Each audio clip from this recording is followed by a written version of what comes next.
Ekologik barqarorlikni ta'minlash davlat siyosatining ustuvor yo'nalishlaridan hisoblanadi. So'nggi yillarda esa ayniqsa mazkur sohaga e'tibor nihoyatda kuchaydi. 2026-yilgi davlat dasturida ham ekologik muvozanatni ta'minlash borasida katta vazifalar belgilangan. Bu chora-tadbirlarning amalga oshirilishi mamlakatimizda atrof-muhit tozaligini ta'minlashga katta hissa qo'shishi shubhasizdir. Assalomu alaykum, bu o'zimizda tok-shousi.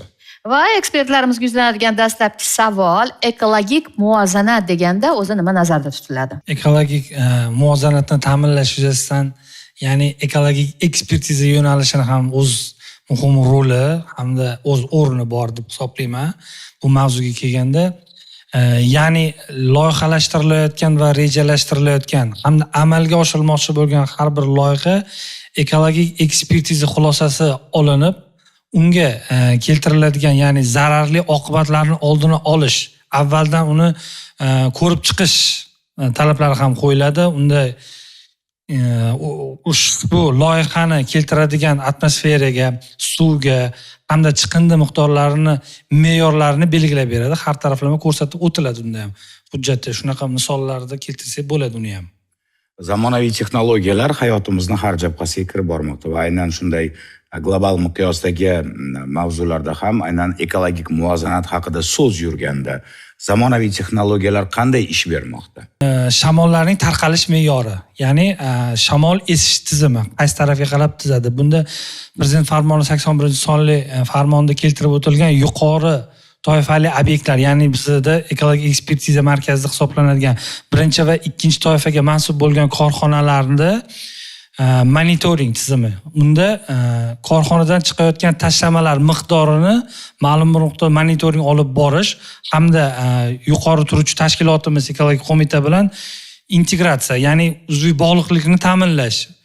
Ushbu yuqori toifadagi obyektlardan chiqayotgan tashlamalar miqdorini, me'yorlarini belgilab borish ham belgilab keltirib o'tilgan.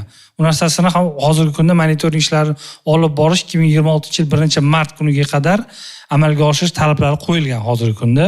Ham bir ma'lumot tariqasida keltirsak bo'ladi. Ekologiya bu faqat atrof-muhit masalasimi yoki iqtisodiy va hayotimizda yana turli xil jabhalarni o'ziga qamray oladigan mavzumi? Iqtisodiyot o'zi nima uchun rivojlanadi? Tabiatdan ma'lum bir darajada foydalanganligi uchun o'zi rivojlanadi. Ya'ni suvdan har bir boyligimiz, neft, suv, chiqindi, o'rmon, qazilmalar hisobiga rivojlanadi. Hozirgi kunda O'zbekistonimiz ancha rivojlanib bormoqda.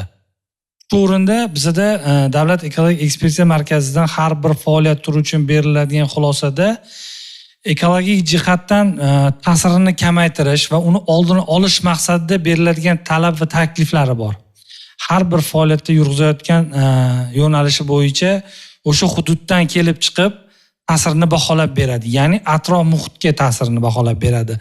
Bu faoliyatni qay darajada suvga, atmosferaga hamda o'sha tashkilotdan chiqayotgan chiqindilarni taqsimlash, ya'ni sinf toifasi deymiz, toifasiga qarab belgilash, ularni qayta ishlash, har bir faoliyati ko'rib chiqilib va o'rganiladi. Toza havo, ko'proq yashil hududlar, suv resurslarining tejalishi va ekologik xavflarning kamayishi fuqarolarimizning salomatligini muhofaza qilishga, yashash muhitining yanada qulay va xavfsiz bo'lishiga xizmat qilishi shubhasiz. Siz o'zimizda tok-shousini tomosha qildingiz. Ko'rishguncha. Xayr.